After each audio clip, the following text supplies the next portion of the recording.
நடுவர் அவரே, கேக்கு வெட்டுற கலாச்சாரம் என்ன கலாச்சாரம்? எனக்கு அது சொல்லுங்க முதல்ல. கேக்கு வெட்டுற கலாச்சாரம் என்ன கலாச்சாரம்? நம்மளாம் ஆடு வெட்டி வளர்ந்த கூட்டமியா.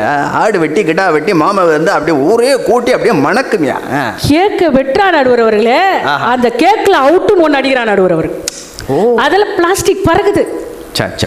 அது உள்ளார போச்சுன்னா நம்ம வயிற்றுக்குள்ள என்ன மக்கும் குப்பை மக்காத குப்பைன்னு பிரிக்கிற ஏரியாவா இருக்கு, மிஷினா இருக்கு. சொல்லுங்க நடுவர் அவர்களே.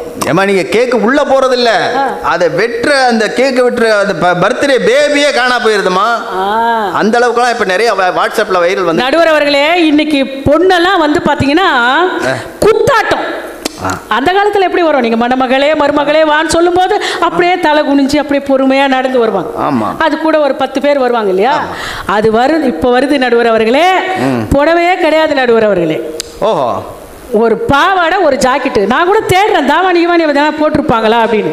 நடுவர் அவர்கள் பின்னாடி சொல்லி வச்சுக்கிறாங்க நடுவர். ஓஹோ, எங்க எதை போடணுன்னே தெரியாம அலைஞ்சுன்னு இருக்குதுங்க நடுவர். இல்லை நீங்கள் 16 கஜம் சேலையை கட்டிக்கிட்டு நீங்கள் குத்தாட்டம் போட முடியுமா? அதுக்கு தான் நாங்கள் ப்ரிப்பேர். அதுக்கு தான் நடுவர் அவர்களே இவங்க குத்தாட்டம் போடுறாங்கல்ல, இதை பார்க்குறவங்கலாம் என்ன சொல்கிறாங்க தெரியுமா?